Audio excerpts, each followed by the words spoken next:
Hello and welcome to FD, where today we've made a team of players who overcame personal and professional hardship to prove their quality at the top of the game. Goalkeeper, Brad Jones. A Middlesbrough trainee who won the League Cup with Blackpool, Brad Jones joined Liverpool in 2010, taking the number 1 shirt from Diego Cavalieri.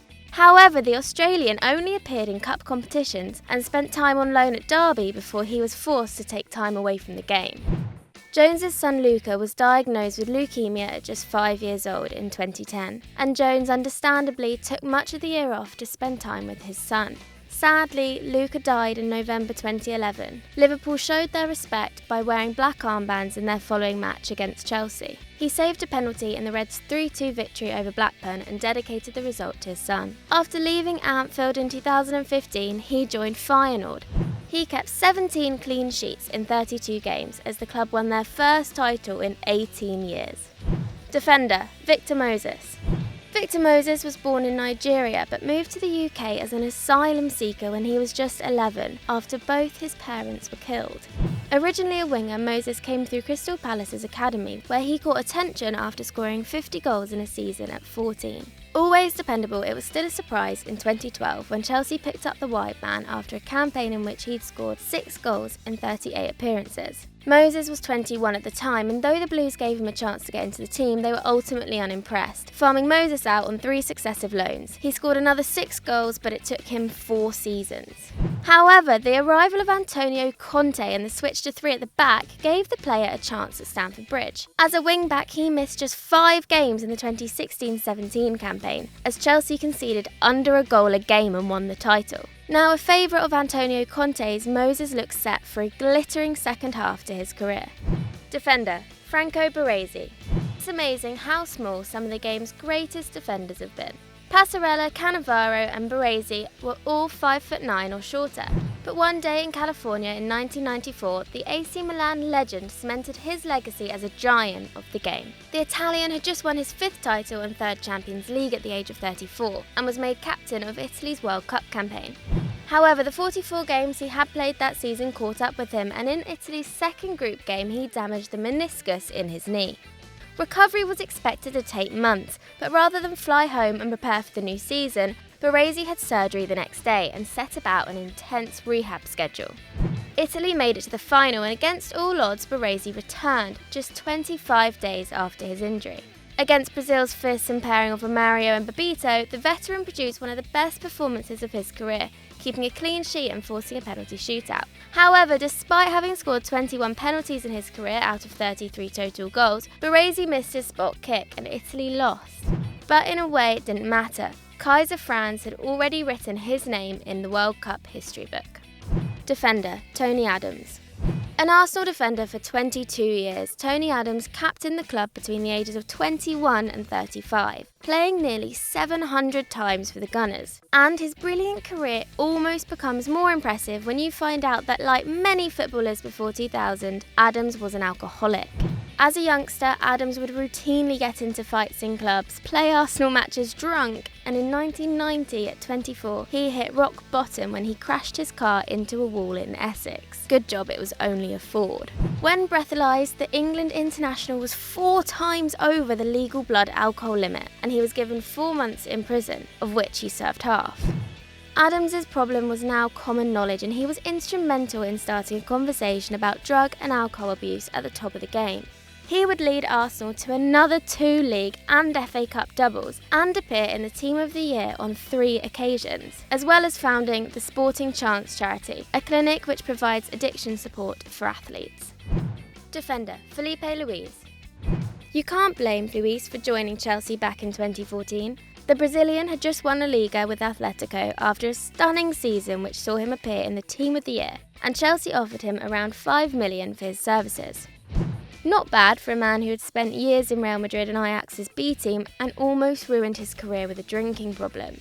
Despite arguably being the best left-back in the world at the time, the defender could not unseat Azpilicueta at the Bridge and played just 15 times in the league, fewer than Loic Remy and John Obi Mikel.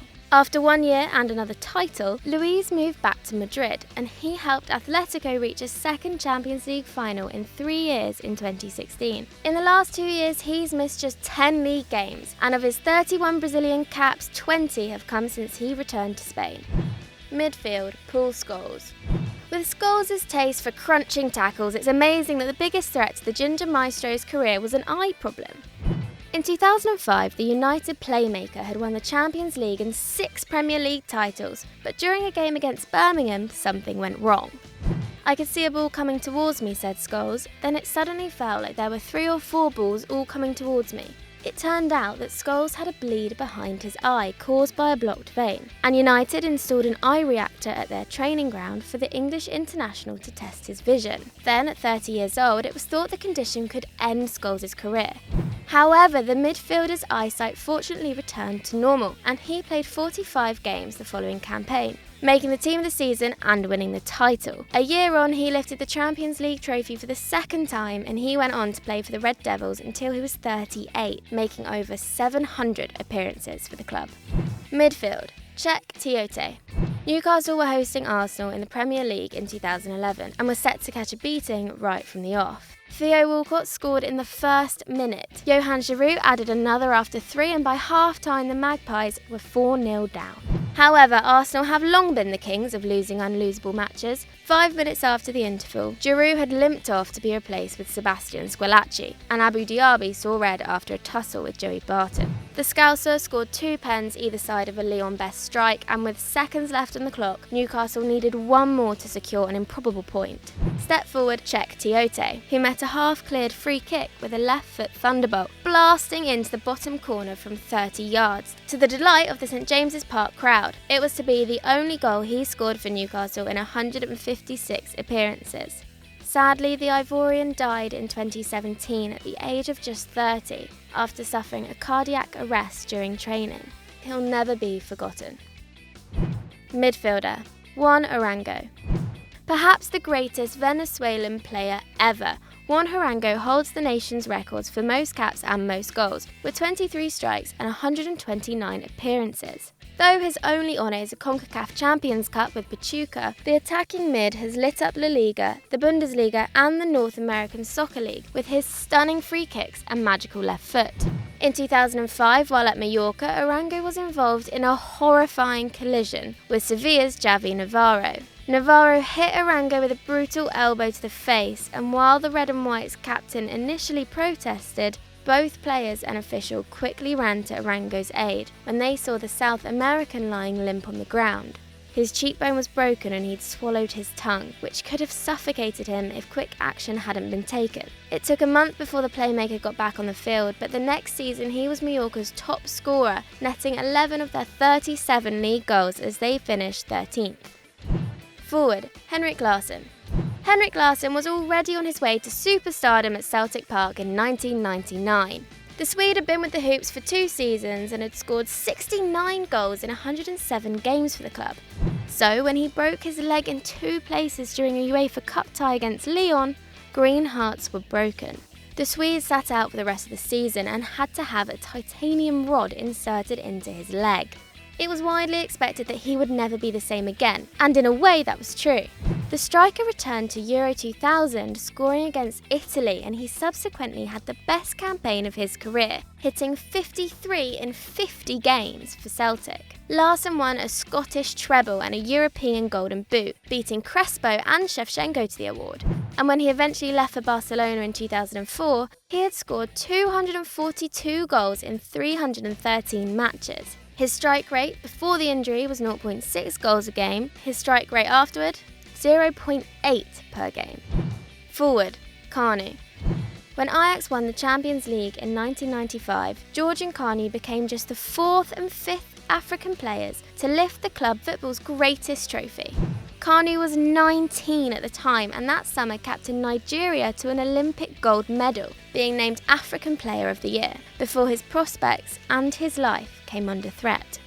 On his return from the Olympics, Carney joined Inter, but his medical turned up a serious heart problem. The striker had a faulty valve in a major artery, and after undergoing surgery, he sat out for 8 months. However, he did eventually return to full health and he moved to Arsenal in 1999, where he would become a Premiership champion and an invincible, scoring 43 times for the Gunners. Once again, he was named the best African player in the world, and Papilo played until he was 36, at least, winning 87 caps for his country. Forward, Francesco Totti. Despite his incredible longevity and nearly 800 games for Roma, Totti only won 58 caps for Italy, retiring from international football at the age of 30. But after the glory of the 2006 World Cup, the icon really had nothing left to achieve for his country. But it could have been very different. In February 2006, with just 4 months until the tournament, Totti broke his leg. Doctors put 8 screws in his ankle to stabilise the bone, and Totti threw himself into rehab. Miraculously, he returned within 3 months, but public opinion was divided whether the national coach should risk taking him to Germany.